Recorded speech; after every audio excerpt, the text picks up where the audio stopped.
Енді балалар кигіз үйдің мынау несі? Уығы, иә? Енді осымен тақырыпқа қалай үйге берілген тапсырма жануарлар сипат тақырыбын қайталау болатын, иә? Конверттегі тапсырма әдісі бойынша қалбайға дуадақтың артынан хат жазып келу болатын үй тапсырмасы, иә? Жазып бердік па? Иә. Олай болса барма конверт жасадық па?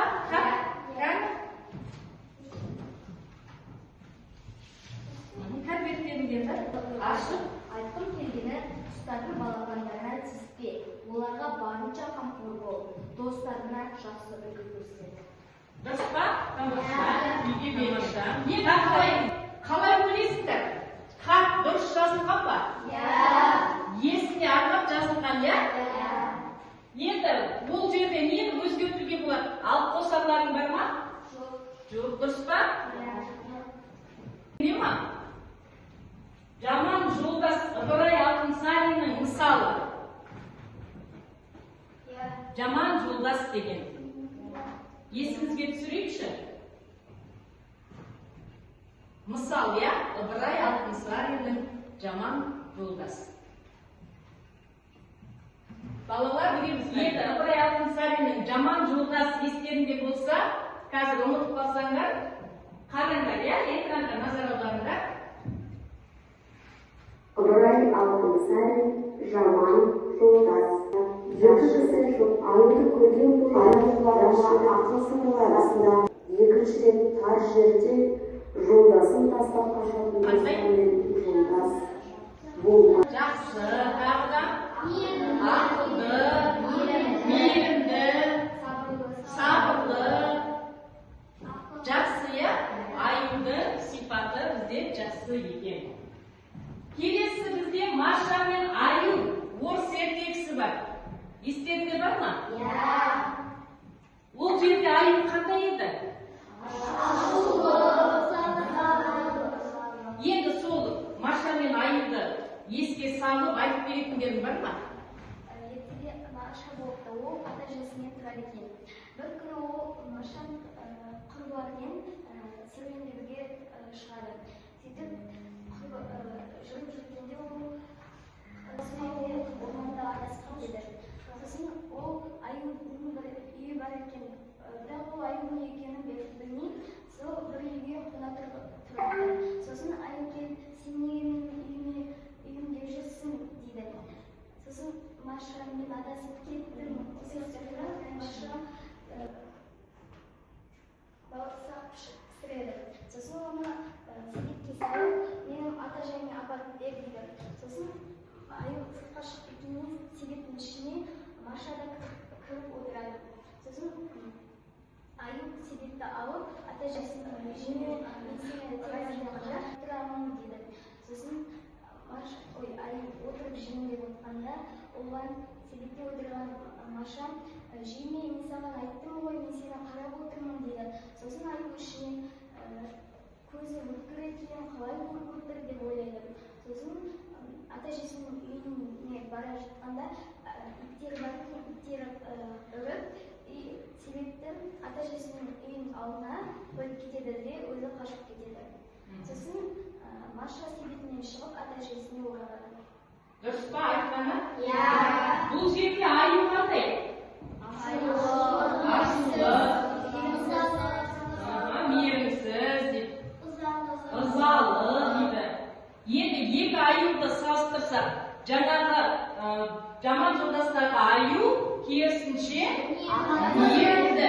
Бұл жердегі Аю мейірімсіз, ашулы, ызалы, иә? Бүгінгі сабақ не туралы болайын деп тұр, сонымен Аю туралы болайын деп тұр, иә? Енді қараңдар, бүгін Ахмет Мерген деген тақырып, иә? Кітапты ашып қарасаңдар, бүгінгі өтетін сабағымыз Ахмет Мерген. Жануарлар туралы не білеміз деген тақырыпты ашамыз. Сол жерде Ахмет Мерген.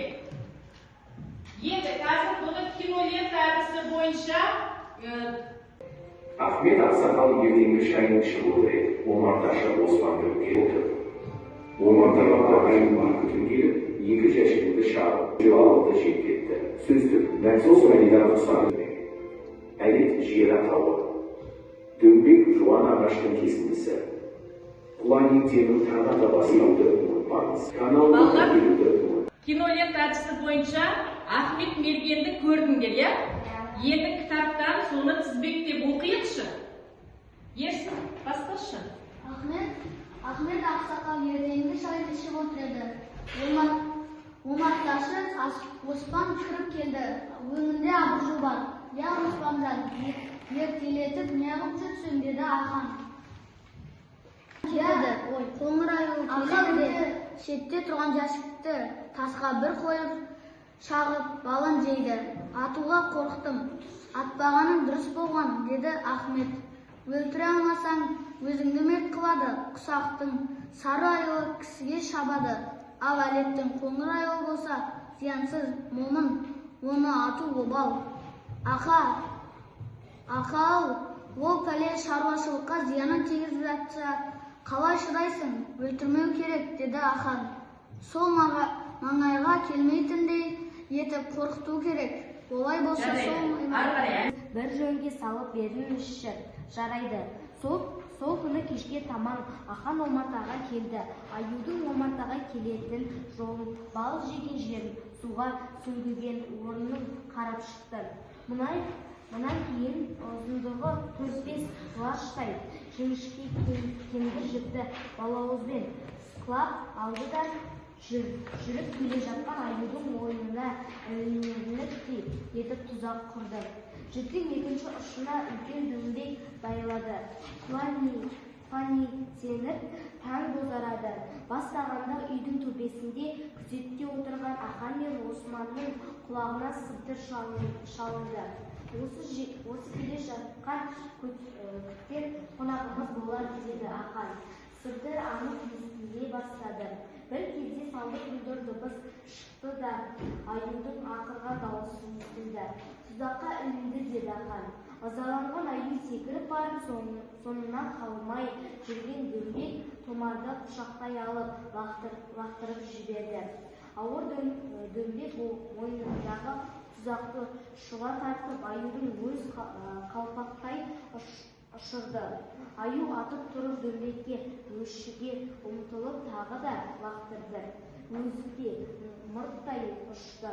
Аюдың үстіне Османның ішек сілесі қатты. Аю қатты ақырды. Дөңбектің тырналады да құшақтай көтеріп алып татаңдай жөнелді. Жарайды. Енді балалар мәтінді көрдіңдер, иә? Енді оқыдыңдар. Осы жерде сендерге мынандай сұрақ. Ахмет қоңыр аюды неге атқызбады? Себебі ол аюды өлтірсең, өзіңді мерт қылатын еді.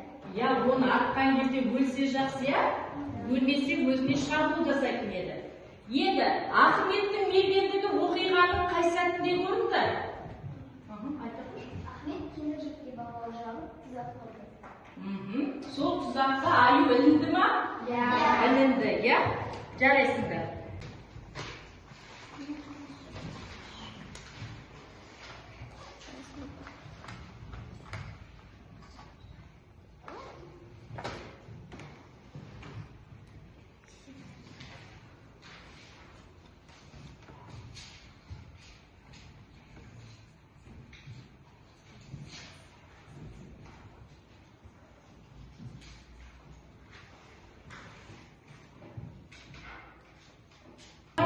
Мына жерде жаңа балауыз дегенді айтып жатыр, иә? Балауыз дегеннің не екенін білеміз ба?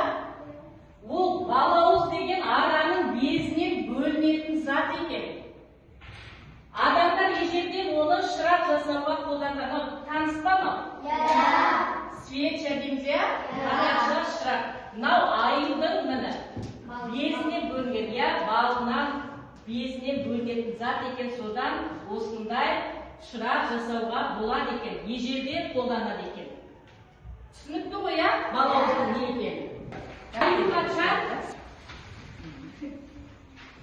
жазамыз, я, мына жерде. Әлет жер атауы дөңбек жуан ағаштың кесіндісі, құлан беттену деген таңада бастау деген мағына береді.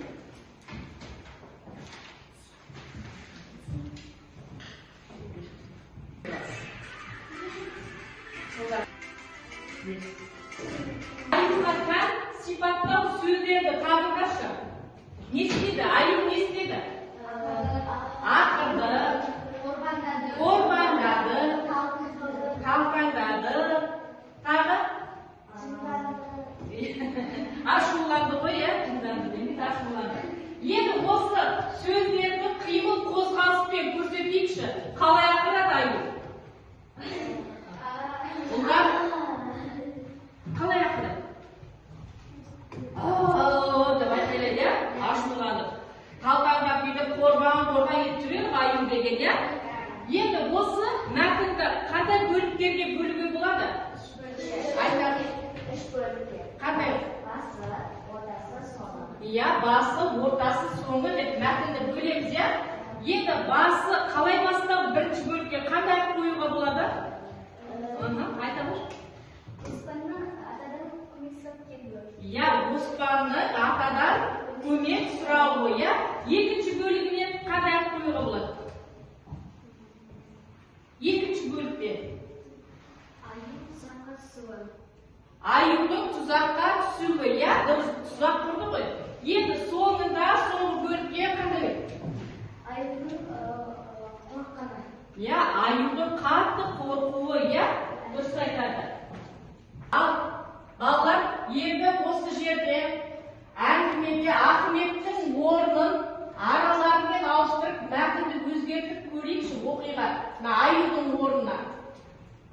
Ахметтің орнына аюды қойайықшы. Жаңа тұзақты аю, Ахмет құрды ғой, я? Тұзаққа Ахмет түсірді, я? Енді ол Ахмет емес, Ахметтің орнына аю не? Араларда лайықта осы әңгімені басқаша қырынан көрейікші. Қандай оқиғаны құрастыруға болады? Ертең құрап айтайықшы. Мысалы, балалардан аю, аралардың өзінше күш біріктіруі, аралардың аюға сазайын беруі деп осы жоспар бойынша ертең айтып берейікші. Құрап көрейікші. Құра аламыз ба? Кім айта алады? Айтасың ба? Ерсін айтасың ба? Айта ғой. Айтасың ба? Айта ғой. Ертеде аю бал жерге келеді оспан кімнің үйіне.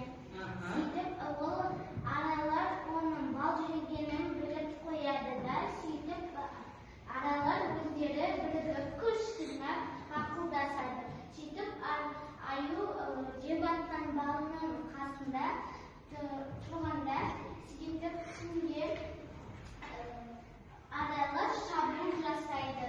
Бірігіп күш жинап шабуыл жасайды да, аюды өз ауласынан қорқытып жібереді. Екінші кеме деген сияқты қорқытып жібереді.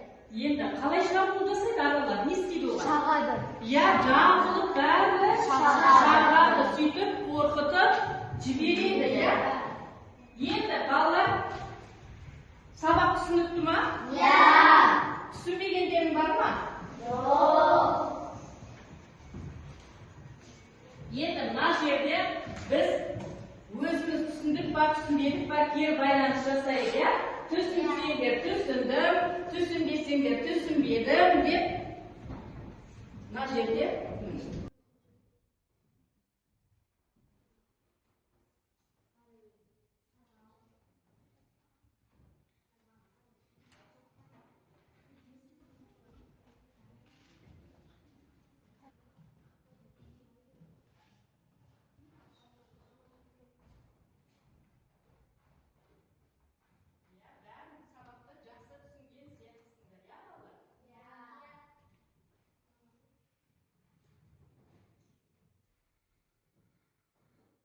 үйге тапсырмам жазып алайық.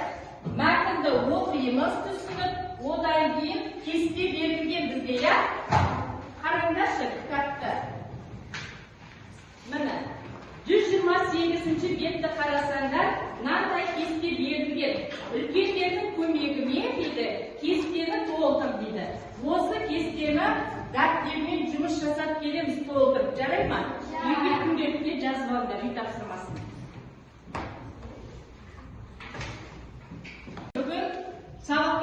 жасы қатысқан Ерсінге 10 балл, Аминаға 10 балл, Ермекбай Жібекке 10 балл, Төлеген Үчуге 9 балл, Қаншайымға 9 балл,